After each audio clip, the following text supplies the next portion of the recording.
Hola a todos, ¿cómo están el día de hoy? Espero que se encuentren muy bien. Yo siempre muy feliz y muy agradecida de poder estar con ustedes. Well, as you see, we are back. We are back to London. We are back to Spanish speaking world, to the lessons, to the videos. And this is the first video of the year. First video of 2024. Primer video del año 2024. ¿Y cuál es el tema que hemos elegido para ustedes? El futuro. I think it's a great topic to start the year, thinking about the future. Now, why I chose this topic? I always tend to, besides being actually a good topic, sometimes I tend to have a lot of queries with students or people online who tell me, I'm really confused when people with Spanish speakers, with native speakers, refer to the future, because I can see they use in different ways and different tenses. Why is that? Well, if you are not familiar with this, stay until the end of the video because I will clarify all your doubts, okay? So, there are actually three ways to express the future in Spanish.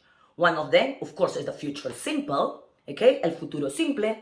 Another one is una perífrasis verbal de ir a plus indicative, okay?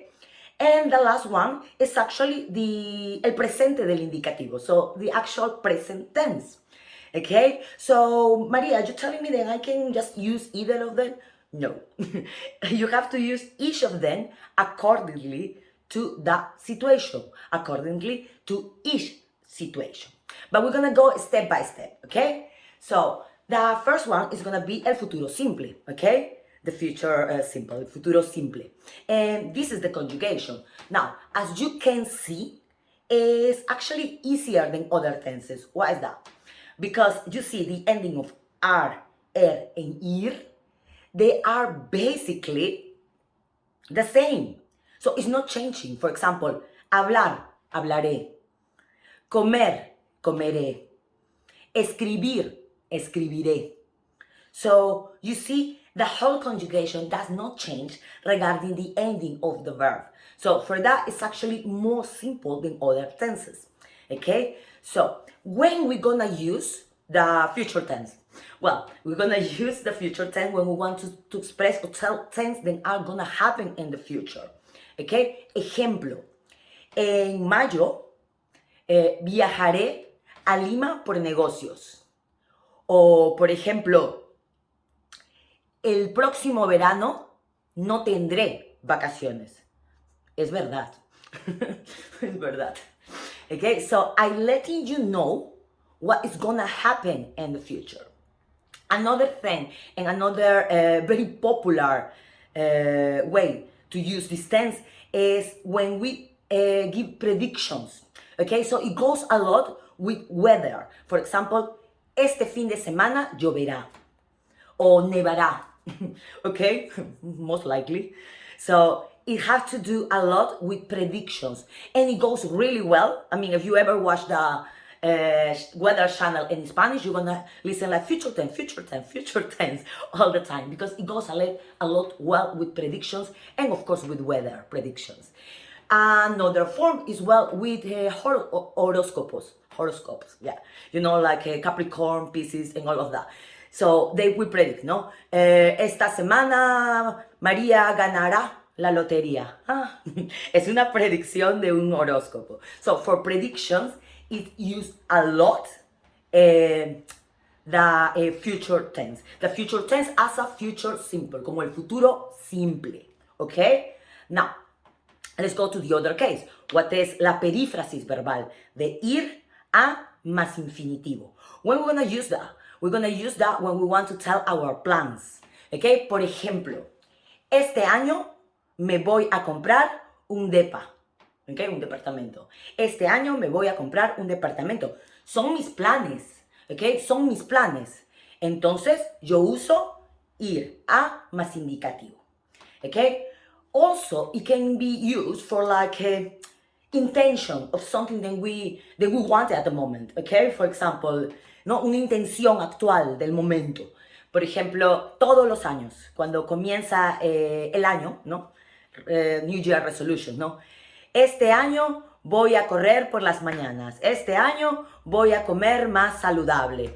Este año voy a comenzar a ir al gimnasio. I laugh about it because well, in my case it never happened. It lasts, I think, half day. But, well, that is my intention. And it's not my plan, but it's my intention. So for intenciones actuales del momento, también podemos usar ir a más indicativo. Now, let's go to the last one. The last one es el presente del indicativo. Okay, el presente del indicativo. So the actual present tense. Now, what do you mean that you're gonna use the present for the future? You can, and you do use as a future the present tense when you actually talk about something that is already programmed, something that is for example, mi vuelo sale hoy a las 10 de la noche. O mi vuelo sale mañana a las 10 de la noche. As you can see, I'm saying like saldrá, sorry. I'm still my first video, so forgive me. I don't say saldrá, I say sale. Okay, so I use present. Why? Because it's something that is like it's gonna happen, something that is like mark, then that's it, it's gonna happen. So, mi vuelo sale hoy o sale mañana a las 10 de la noche. O las noticias comienzan a las 9 de la noche. ¿Ok? O, por ejemplo, la próxima semana comienzo a trabajar con nuevos grupos. So, as you can see, I'm using the present, okay, to express something that is going to happen later, but it's not anything like a plan or prediction. No, it's something that is going to happen because it's going to happen, like the time of your flight, or mi tren sale en 2 horas, okay, something that is accord, algo que está acordado, algo que está programado. Okay, lo siento, I'm so sorry, just the word in English is still not coming to my brain, too long speaking in Spanish and in Peru. Okay, but these are the 3 cases that you can use, okay, when you want to express the future. As you can see, they all it's not really that difficult. Probably you already kind of knew if you like in an intermediate level and you're already kind of familiar with all of these conjugations. You're probably even using it without noticing. But now you know. So we can use the future simple, ir a plus infinitive, and of course, the present tense, el presente del indicativo. I hope that you like this first video of the year. I promise the next one will be much, much better. I would love to know in your comments what you think about the video. Also, to give me more ideas, like which other topics to do later on. And don't forget to subscribe to our channel, oh my god. And thank you again, and I will see you on the next video.